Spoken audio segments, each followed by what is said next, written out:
Good morning. How's everybody doing? Okay, as I look at this is a bad idea.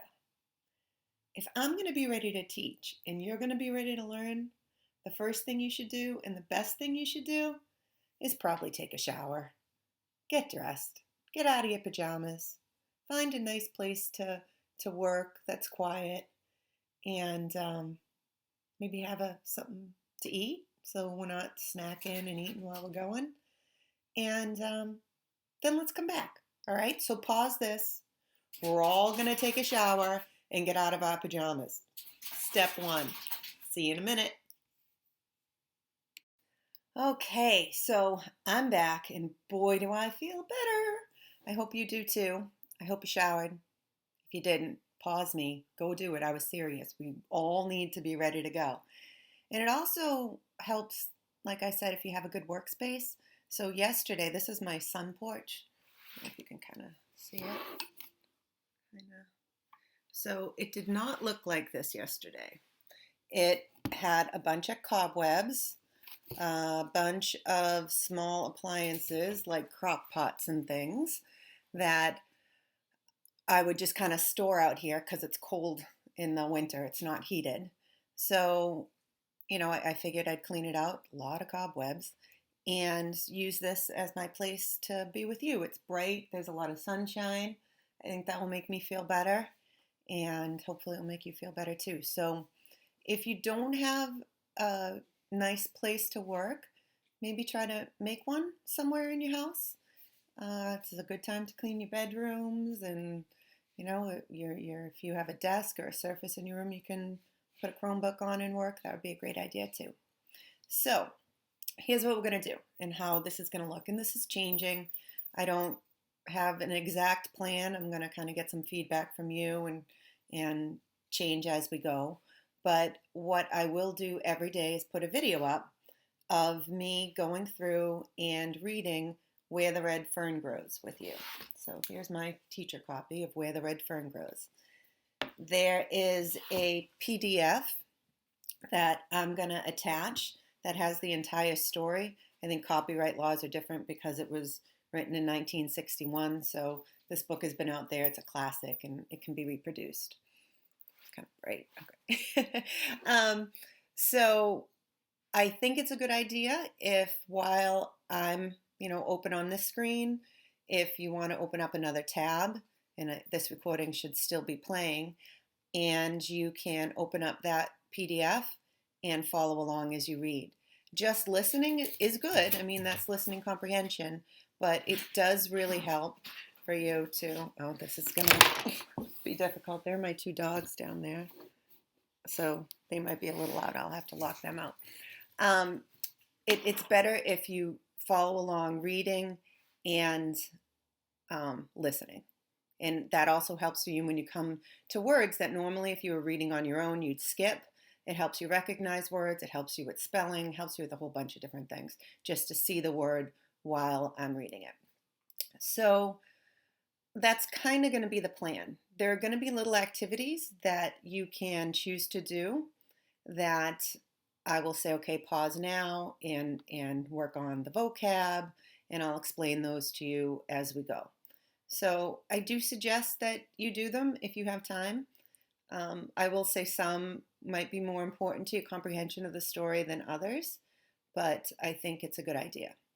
So today what I'm going to do is I'm going to tell you a little bit of the background of Where the Red Fern Grows, what the setting is, what the gist of the story is.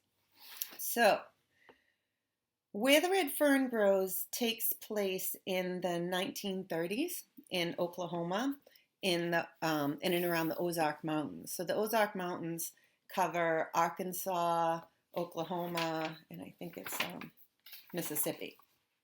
I'm sorry, not Mississippi, Missouri. Oklahoma, Arkansas, and Missouri. And Billy Coleman is a young boy who's living in Oklahoma in the 1930s. This was also a time in our history of the westward expansion and the Trail of Tears, when a lot of Cherokee Indians were forced out as people were encouraged to have their manifest destiny and the government had a promise of cheap land if you keep moving out west. So that forced a lot of the Cherokee Indians out of their territory. So this is also the time of the Great Depression. There was a stock market collapse, and it launched a period of great difficulty. So the main character and his family has very little money, and they struggle. And this boy wants 2 dogs to go hunting with. Raccoon hunting was very popular in that part of the country at that time because raccoon fur was coming into high fashion, and people were making, the raccoon hats that you may have seen in some history books. And he wants 2 coon hounds. So during that time, people were breeding dogs to be good, strong hunters. So Billy Coleman, our main character, is a young boy about your age, and he wants some red bone hounds. And this story is how he gets them, and it's about his life with them. And I do warn you, because I've said it before, if a dog's in the story and it's not talking, you're gonna cry. And I've read this story about 20 times now, probably, in my career, and I've cried every single time. So, sorry. Not totally what we need during this time, but it is a classic and it is a feel-good, and I really do believe it will become one of your favorite books. So, my dogs are scratching at the porch door. Let's start by looking at some pre-reading vocabulary. So if you look down at the Google Classroom, you'll see that I have a vocabulary context clue sheet. So this is for vocabulary for chapters 1 through 4. And all I want you to do with it is to look at it. You can print it out if you want to, if you have those capabilities. If not, just in a notebook. And look at the underlined, bolded word and see if you can figure out what word you could substitute in there. Have that sentence still make sense using the context clues in your prior knowledge. After you do that, if there are any words that you really didn't know or were confused about, my suggestion is look them up. You can use an online dictionary. You know how I love paper dictionaries. I think that's a skill. And see if you can come up with the exact definition and check yourself. Were you right? Did you use context clues well? Is it the same part of speech? Something to keep in mind. If it's a verb and it's something action that's happening in the story, you want to make sure that you're, looking for a substitute that's an action word. Did you keep it in the same part of speech? When you do that, if you would like, I put on Schoology. Remember, Schoology login is your first initial last name.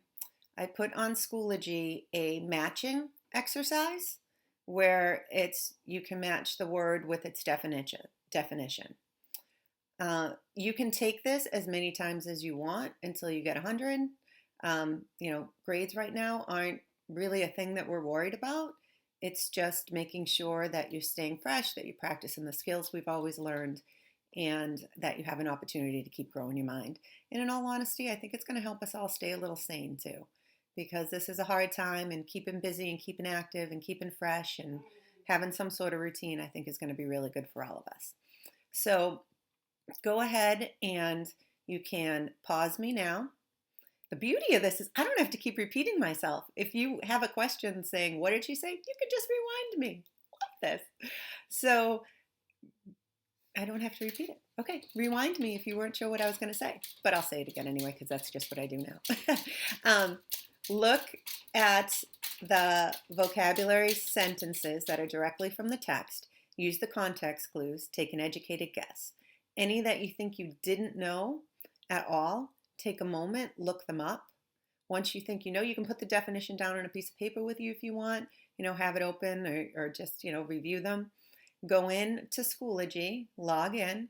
There'll be a folder that says where the red fern grows. Go ahead and click on that. Then there'll be a subfolder in it that says vocabulary. Click on that. and take the vocabulary checkpoint. Okay, I'll see you back here in a few minutes.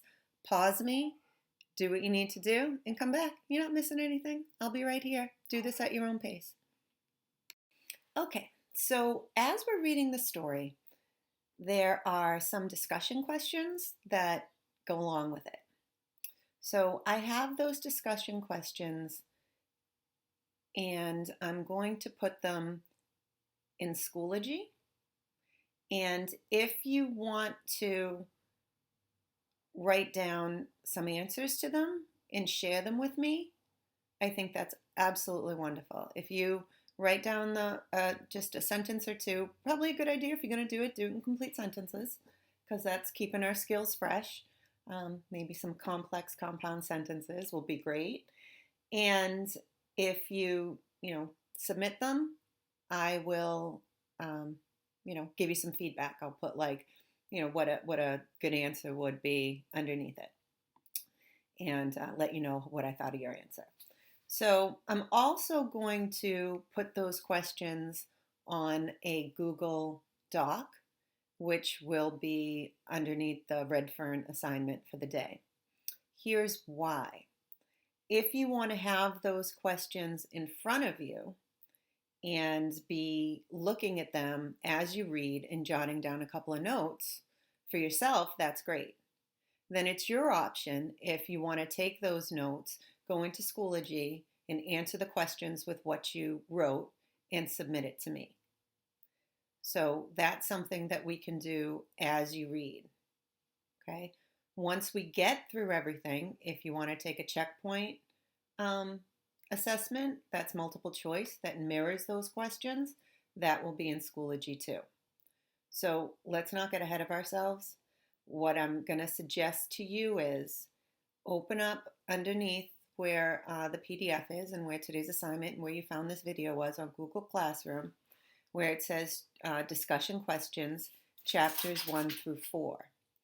Now, in the actual story, the chapters are Roman numerals, and I think Roman numerals are kind of a skill that you could have, so I put a little video on there about how to read Roman numerals, and that is just because I'm going to be writing the chapters in Roman numerals when I say it. So that little tutorial on Roman numerals may help you kind of understand what I mean when I say 1V or IV for chapter 4. So if you have your discussion questions open or out, or if you printed them out, that's fine too, to have them in front of you. If you have that ability, great. If not, don't worry about it. You don't need to. You can just jot down some things on a piece of paper if that's something you'd like to do. So you can have those discussion questions in front of you. You can have the PDF open, and you can be listening to me. Okay? So you can do all of those things, one of those things, whichever you want. It's up to you. I'm just going to give you all sorts of options. Okay, so we're starting the book, and we are in present time. And it's only for this beginning chapter and then at the end of the book that we're in present time. So do you remember what you call that? When it starts in present and then we flip back and the whole story is told as begins with an F, and then an L, and then an A flashback. Okay, so it's told as a flashback. So right now we're looking at our main character, Billy Coleman, as an adult, and that's where the story starts. So let's read chapter 1 together. So if you looked at those discussion questions and it said, by what method is the story told? It's told as we just said it, so you know it. We also talked a little bit about what the setting of the novel was, the time and the place. So you have your discussion question 2. You can jot down some notes for that. All right, so let's talk about the main character of the story is Billy Coleman. And let's find out about Billy Coleman after I let my dogs in again. When I left my office that beautiful spring day, I had no idea what was in store for me. To begin with, everything was too perfect for anything unusual to happen. It was one of those days when a man feels good, feels like speaking to his neighbors, glad to live in a country like ours, and proud of his government. You know what I mean. One of those rare days when everything is right and nothing is wrong. I was walking along whistling when I heard the dog fight. At first, I paid no attention to it. After all, it wasn't anything to get excited about. Just another dog fight in a residential section. As the sound of the fight grew nearer, I could tell there were quite a few dogs mixed up in it. They boiled out of an alley, turned, and headed straight toward me. Not wanting to get bitten or run over, I moved over to the edge of the sidewalk. I could see that all the dogs were fighting one. About 25 feet from me, they caught him, and down he went. I felt sorry for the unfortunate one. I knew if something wasn't done quickly, the sanitation department would have to pick up a dead dog. I was trying to make up my mind to help when I got a surprise. Out of that snarling, growling, slashing mass ran an old red-bone hound. For a second, I saw him. I caught my breath. Couldn't believe what I had seen. Twisting and slashing, he fought his way through the pack and backed up under the low branches of a hedge. Growling and snarling, they formed a half-moon circle around him. A bird dog, bolder than the others, darted in.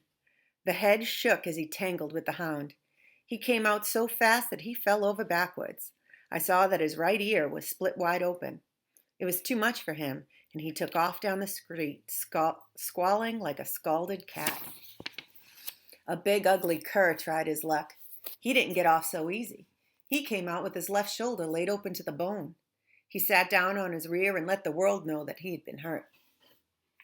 By this time, my fighting blood was boiling. It's hard for a man to stand and watch an old hound fight against such odds, especially if that man has memories in his heart like I had in mine. I had seen the time when an old hound like that had given his life so that I might live. Taking off my coat, I waded in. My yelling and scolding didn't have much effect, but the swinging coat did. The dogs scattered and left. Down on my knees, I peered back under the hedge. The hound was still mad. He growled at me and showed his teeth. I knew it wasn't his nature to fight a man. In a soft voice, I started talking to him. "Come on, boy," I said. "It's all right. I'm your friend. Come on now." The fighting fire slowly left his eyes. He bowed his head and his long red tail started thumping on the ground. I kept coaxing. On his stomach, an inch at a time, he came to me and laid his head in my hand. I almost cried at what I saw. His coat was dirty and mud-caked. His skin was stretched drum-tight over his bony frame. The knotty joints of his hips and shoulders stood out a good 3 inches from his body. I could tell he was starved. I couldn't figure it out. He didn't belong in town. He was far out of place with the boxers and poodles, bird dogs, and other breeds of town dogs. He belonged in the country. He was a hunting hound. I raised one of his paws. There I read the story. The pads were worn down slick as the rind on an apple. I knew he had come a long way and no doubt had a long way to go. Around his neck was a crude collar. On closer inspection, I saw it had been made out of a piece of check-line leather. Two holes had been punched in each end, and the ends were laced together with baling wire.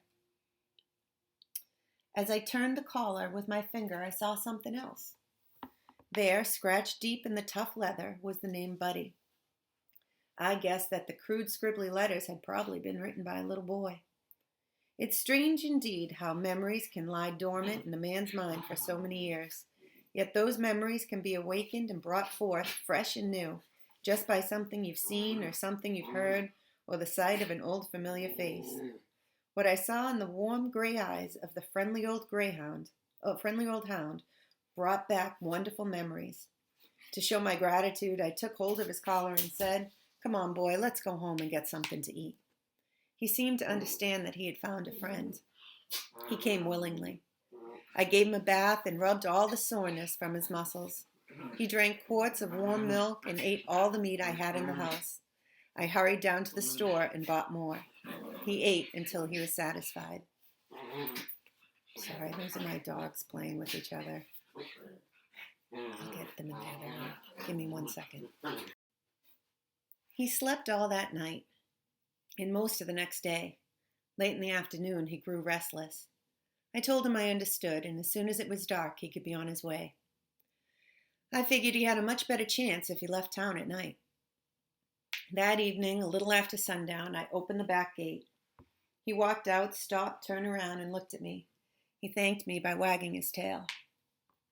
With tears in my eyes, I said, "You're more than welcome, old fellow. In fact, you could have stayed here as long as you wanted to." He whined and licked my hand. I was wondering which way he would go. With one final whimper, he turned and headed east. I couldn't help smiling as I watched him trot down the alley. I noticed the way his hindquarters shifted over to the right, never in line with the front, yet always in perfect rhythm. His long ears flopped up and down, keeping time with the jogging motion of his body. Yes, they were all there, the unmistakable marks of a hunting hound. Where the alley emptied into the street, he stopped and looked back. I waved my hand. As I watched him disappear in the twilight shadows, I whispered these words: "Goodbye, old fellow. Good luck and good hunting." I didn't have to let him go. I could have kept him in my backyard, but to pen up a dog like that is a sin. It would have broken his heart. The will to live would have slowly left his body. I had no idea where he had come from or where he was going. Perhaps it wasn't too far, or maybe it was a long, long way. I tried to make myself believe that his home was in the Ozark Mountains, somewhere in Missouri or Oklahoma. It wasn't impossible, even though it was a long way from the Snake River Valley in Idaho.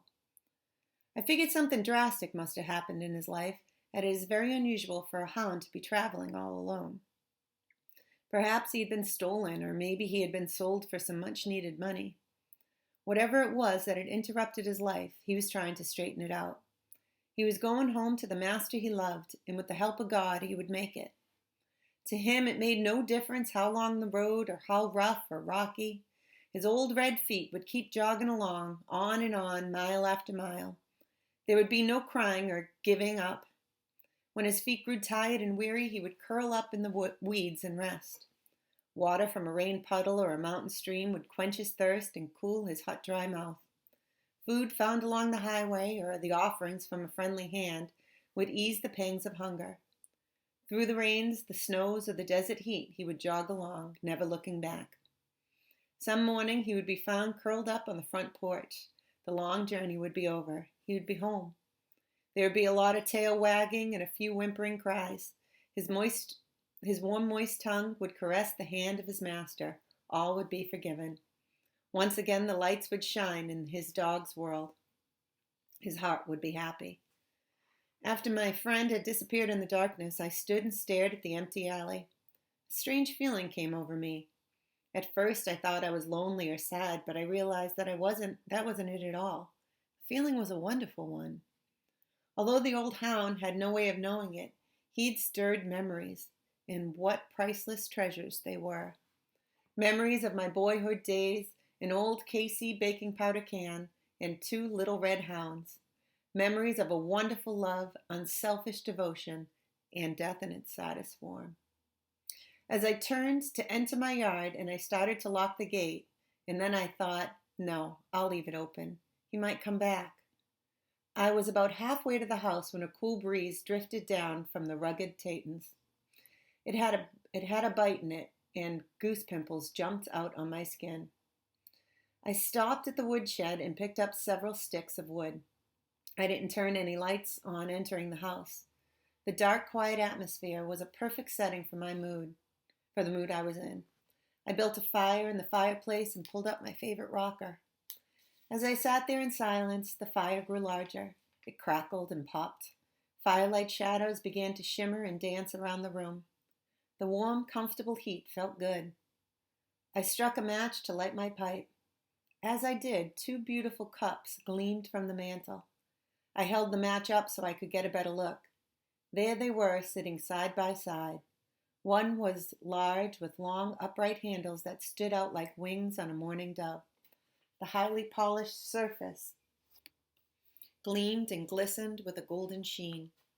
The other was smaller and made of silver. It was neat and trim and sparkled like a white star in the heavens. I got up and took them down. There was a story in those cups. A story that went back more than half a century. As I caressed the smooth surfaces, my mind drifted back through the years, back to my boyhood days. How wonderful the memories were. Piece by piece, the story unfolded. Okay, so this is his story now. So we're going back. This was him as an adult. In this flashback, we're going to go hear of his story with his dogs. Chapter 2. I suppose there's a time in practically every young boy's life when he's affected by that wonderful disease of puppy love. I don't mean the kind a boy has for the pretty little girl that lives down the road. I mean the real kind. The kind that has 4 small feet and a wiggly tail and sharp little teeth that can gnaw on a boy's finger. The kind a boy can romp and play with, even eat and sleep with. When I was 10 years old, when I first became infected with the terrible disease, I'm sure no boy in the world had it worse than I did. It's not easy for a young boy to want a dog and not be able to have one. It starts gnawing at his heart and gets all mixed up in his dreams. It gets worse and worse until finally it becomes almost unbearable. If my dog wanting had been that of an ordinary boy, I'm sure my mother and father would have got me a puppy. But my wants were different. I didn't want just one dog. I wanted 2. And not just any kind of dog. They had to be a special kind and a special breed. I had to have some dogs. I went to my father and had a talk with him. He scratched his head and thought it over. Well, Billy, he said, I've heard that old man Hatfield's collie is going to have pups. I'm sure we can get one of them for you. He may as well have poured cold water on me. Papa, I said, I don't want an old collie dog. I want hounds, coon hounds, and I want 2 of them. So now a coon hound is a type of dog that is used for hunting, in particular hunting raccoons. A collie is used for kind of herding sheep, and that's what they were made for. So he doesn't want a collie. He wants to coon hunt with his dogs in the woods of the Ozark Mountains. I could tell by the look in his face that he wanted to help me but couldn't. He said, Billy, those kind of dogs cost money, and that's something we don't have right now. Maybe someday we can afford it. You can have them, but not now. I didn't give up. After my talk with Papa, I went to Mama. I fared no better there.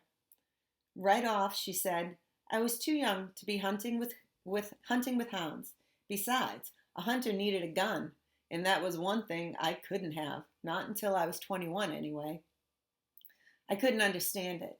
There I was, sitting right in the middle of the finest hunting country in the world, and I didn't even have a dog. Our home was in a beautiful valley, far back settled in the rugged Ozarks. The country was new and sparsely settled. The land we lived on was Cherokee land, allotted to my mother, because of the Cherokee blood that flowed in her veins. It lay in a strip from the foothills of the mountains to the banks of the Illinois River in northeastern Oklahoma. The land was rich, black, and fertile. Papa said it would grow hair on a cross-cut saw. He was the first man to stick the cold steel point of a turning plow into the virgin soil. Mama had picked the spot for our log house. It nestled at the edge of the foothills in the mouth of a small canyon and was surrounded by a grove of huge red oaks. Behind our house, one could see miles and miles of mighty Ozarks. In the spring, the aromatic scent of wildflowers, redbuds, pawpaws, and dogwoods, drifting on the wind currents, spread over the valley and around our home.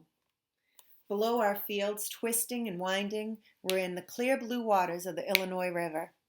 The banks were cool and shady. The bottom lands near the river was studded with tall sycamores, birches, and box elders. To a 10-year-old country boy, it was the most beautiful place in the whole wide world, and I took advantage of it all. I roamed the hills and the river bottoms. I knew every game trail and the thick cane brakes, and every animal track that was pressed in the mud along the river banks. The ones that fascinated me the most were the baby-like tracks of a river coon. I'd lie for hours examining them. Before leaving, I'd take a switch and sweep them all away. These I called my trail looks. The next day I'd hurry back, and sure enough, 9 times out of 10, there in the clean-swept ground, I would again find the tracks of a ringtail coon. So they call it a ringtail because if you ever look at a raccoon, you notice in the tail they have black rings that go around the back of the tail. So a ringtail coon is what you would know as a raccoon.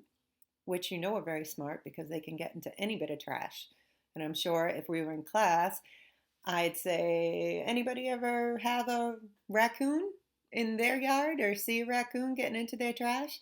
And I'm sure some of you will have stories of raccoons and how clever they can be, and how even if you rig your trash can to make sure that, they can't get in it, somehow they'll figure out a way to get that bungee cord off it and get in there.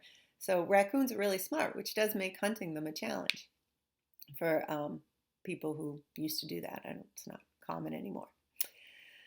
I knew he had passed over the trail during the night. I could close my eyes and almost see him, humped up and waddling along, fishing under the banks with his delicate little paws for crawfish, frogs, and minnows. I was a hunter from the time I could walk. I caught lizards on the rail fences, rats in the corn crib, and frogs in the little creek that ran through the fields. I was a young Daniel Boone. So Daniel Boone was an American pioneer, and he was known for his ability to survive in the wilderness. And if you see pictures of Daniel Boone's, you'll see that raccoon hat with the tail. I don't know if you want to take a second and Google it. It'll be kind of neat to see. As the days passed, the dog-wanting disease grew worse. I began to see dogs in my sleep. I went back to my father and mother. It was the same old story. Good hounds cost money, and they just didn't have it. My dog wanting became so bad I began to lose weight, and my food didn't taste good anymore. Mama noticed this, and she had a talk with Papa. "You're going to have to do something," she said. "I never saw a boy grieve like that. It's not right at all." "I know," said Papa, "and I feel just as badly as you do, but what can I do? You know we don't have that kind of money." "I don't care," said Mama. "You've got to do something. I can't stand to see him cry like that. Besides, he's getting to be a problem. I can't get my work done. He follows me around all day long, begging for hounds." "I offered to get him a dog," said Papa, "but he doesn't want just any kind of dog. He wants hounds, and they cost money. Do you know what the Parker boys paid for those 2 hounds they bought? $75. If I had that much money, I'd buy another mule. I sure do need one." Okay, so here's what I want you to do. This is kind of a tip, and it also helps kind of give you an idea of inflation. If you pause me, go ahead and look for, if you Google in a strip, inflation calculator, and something should pop up right away. So I want you to put in that inflation calculator the year 1930, $75, and then the year 2020. And it will tell you what that means in today's money. And that's what the father is saying, they can't afford. Because you might be saying, well, $75 isn't a lot of money. But in 1930, it was a whole different ballgame. So go ahead and pause me and do that. Okay, I did it too. So that would mean $1,160 by today's money. So if you're a family that's struggling during the Great Depression, like the Colemans, spending $1,200 on a dog is an impossibility for you. So it seems like, they would love to do it for him, but they just can't afford it. Looking back at our discussion questions, let's take a peek. It says, what terrible disease did the main character say he had? And that disease was puppy love, remember? But it wasn't that puppy love for when someone says, oh, it's puppy love, and, they're thinking about, like in a girl or a boy. He's saying it's his puppy love and his dog wanting disease. What did Papa give the boy in place of what he wanted, and what's the result? That's the next question we're reading to kind of figure out, so we'll see. I had overheard this conversation from another room. At first, it made me feel pretty good. Wait a minute, back up a little bit. If I had that much money, I'd buy another mule. I sure do need one. I don't know if we read that. I had overheard this conversation from another room. At first, it made me feel pretty good. At least I was getting to be a problem. Then I didn't feel so good. I knew my mother and father were poor and didn't have any money. I began to feel sorry for them and myself. After thinking it over, I figured out a way to help. Even though it was a great sacrifice, I told Papa I had decided. I didn't want 2 hounds. One would be enough. I saw the hurt in his eyes. It made me feel like someone was squeezing water out of my heart. Papa set me on his lap and we had a good talk. He told me how hard times were and that it looked like a man couldn't get a fair price for anything he raised. Some of the farmers had quit farming and were cutting railroad ties so that they could feed their families.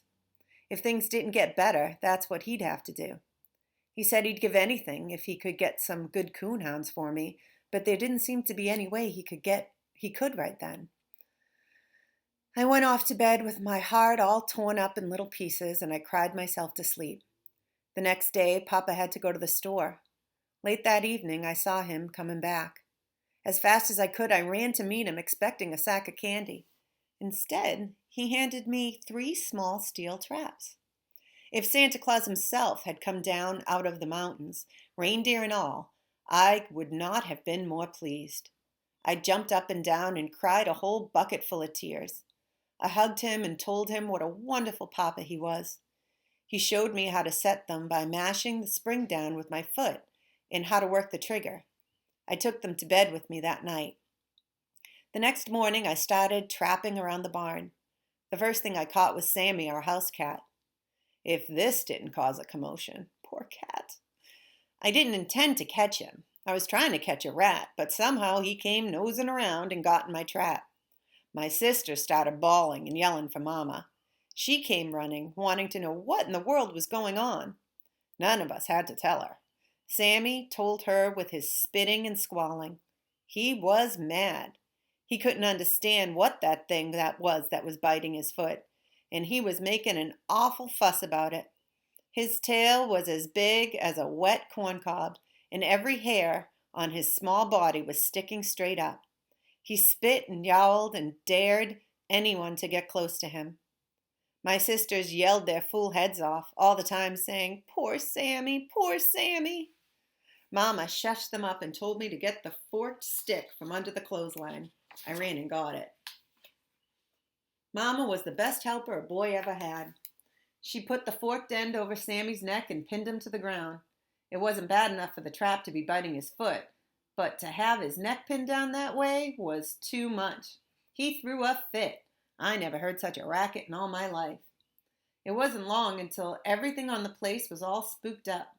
The chickens started cackling and flew way up on the hillside. Daisy, our milk cow, all but tore the barn lot up and refused to give any milk that night. Sloppy Ann, our hog, started running in circles, squealing and grunting. Sammy wiggled and twisted. He yowled and spit, but it didn't do him any good. Mama was good and stout, which means courageous and brave. She held him down, tight to the ground. I ran in and put my foot on the trap spring, mashed it down, and released his foot. With one loud squall, he scooted under the barn. After it was over, Mama said, "I don't think you'll have any more trouble with that cat. I think he's learned his lesson." How wrong Mama was. Sammy was one of those nosy kind of cats. He would lie up on the red oak limbs and watch every move I made. I found some slick little trails out in our garden, down under some tall hollyhocks. Thinking they were game trails and not knowing they were Sammy's favorite hunting trails, I set my traps. Sammy couldn't understand what I was doing out there, messing around in his hunting territory. He went to investigate. It wasn't long until I had him limping with all 4 feet. Every time Papa saw Sammy lying around in the warm sun with his feet wrapped in turpentine rags, he would laugh until big tears rolled down his cheeks. Mama had another talk with Papa. She said he was going to have to say something to me, because if I caught that cat one more time, it would drive her out of her mind. Papa told me to be a little more careful where I set my traps. "Papa," I said, "I don't want to catch Sammy, but he's the craziest cat I ever saw. He sees everything I do and just has to go sniffing around." Papa looked over at Sammy. He was lying all sprawled out in the sunshine with all 4 paws bandaged and sticking straight up. His long tail was swishing this way and that. "You see, Papa," I said, "he's watching me right now, just waiting for me to set my traps." Papa walked off toward the barn. I heard him I heard him laughing fit to kill. It finally got too tough for Sammy. He left home. Oh, he came in once in a while, all long and lean looking, but he was never the same friendly cat anymore. He was nervous and wouldn't let anyone pet him. He would gobble down his milk and then scoot for the timber. Once I decided to make friends with him because I felt bad for catching him in my traps. I reached out my hand to rub his back. He swelled up like a sitting hen. His eyeballs got all green, and he growled way deep down. He spat at me and drew back his paw like he was going to knock my head off. I decided I'd better leave him alone. In no time at all, I cleaned out the rats. Then something bad happened. I caught one of Mama's prize hens. I got one of those young man peach tree switchings over that, meaning they have a peach tree would be a switch, like a rod that they would make, and they would, I'm assuming, spank him with it. 1930, that's what they did. Over that. Papa told me to go down into the cane brakes of our fields and trap. This opened up all kinds of new wonders. I caught possums, skunks, rabbits, and squirrels. Papa showed me how to skin my game. In neat little rows, I tacked the hides on the smokehouse wall. I'd stand for hours and admire my magnificent trophies. There was only one thing wrong. I couldn't have a big coonskin to add to my collection. I couldn't trap old Mr. Ringtail. He was too smart for me. He'd steal the bait from the traps, spring the triggers, and sometimes even turn them over. Once I found a small stick standing straight upright in one of my traps. I showed it to Papa. He laughed and said that stick must have fallen from a tree. It made no difference what Papa said. I was firmly convinced that a smart old coon had deliberately poked that stick in my trap. The trap helped my dog wanting considerably. But, like a new toy, the newness wore off, and I was right back where I started from. Only this time it was worse, much worse. I had been exposed to the feel of wildlife. I started pestering Mama again. She said, "Oh no, not that again. I thought you'd be satisfied with the traps. No, Billy, I don't want to hear any more about hounds." I knew Mama meant what she said.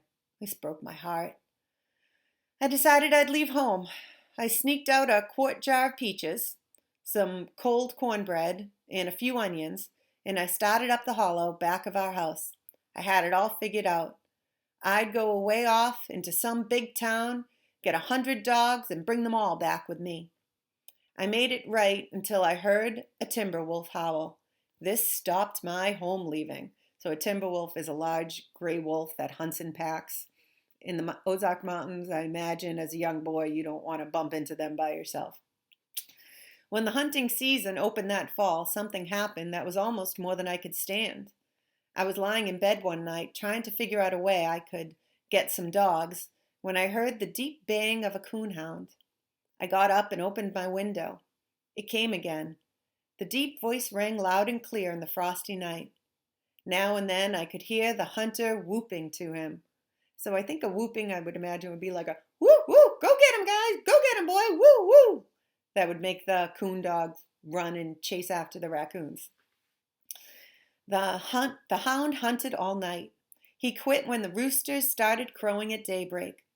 The hunter said the hound weren't the only ones awake that night. I stayed up and listened to them until the last tones of the hound's voice died away in the daylight hours. That morning I was determined to have some hounds. I went again to Mama. This time I tried bribery. I told her if she'd get me a hunting dog, I'd save the money I earned for my furs and buy her a new dress and a box full of pretty hats. That time I saw tears in her eyes. It made me feel all empty inside, and I cried a little too. By the time she was through kissing me and talking to me, I was sure I didn't need any dogs at all. I couldn't stand to see Mama cry. The next night I heard the hound again. I tried to cover my head with a pillow to shut out the sound. It was no use. His voice seemed to bore its way through the pillow and ring in my ears. I had to get up and again go to the window. I'm sure if that coon hunter had known that he was slowly killing a 10-year-old boy, he would have put a muzzle on his hound. Sleep was out of the question. Even on nights when I couldn't hear the hound, I couldn't sleep. I was afraid that if I did, he would come and I would miss hearing him. By the time hunting season was over, I was a nervous wreck. My eyes were red and bloodshot. I had lost weight and was thin as a beanpole. Mama checked me over. She looked at my tongue and turned back one of my eyelids. If I didn't know better, she said, I'd swear you weren't sleeping well. Are you? Why, Mama, I said, I go to bed, don't I? What does a boy go to bed for if it isn't for sleep? By the little wrinkles that bunched up on her forehead, I could tell that Mama wasn't satisfied. Papa came in during one of these inspections. Mama told him she was worried about my health. Ah, he said, there's nothing wrong with him. It's just because he's been cooped up all winter. A boy needs sunshine and exercise. He's almost 11 now, and I'm going to let him help me in the fields this summer. That will put the muscles back on him. I thought this was wonderful. I'd finally grown up to be a man. I was going to help Papa with the farm. Okay, so this is the end of chapter 2. And I think for today, as I'm looking at the pacing, I'm going to stop here. But let's look at the discussion questions for chapters 1 through 4 that we did get to. We talked about what the boy got in place of the hounds he wanted. So what did his father bring home? Think about that.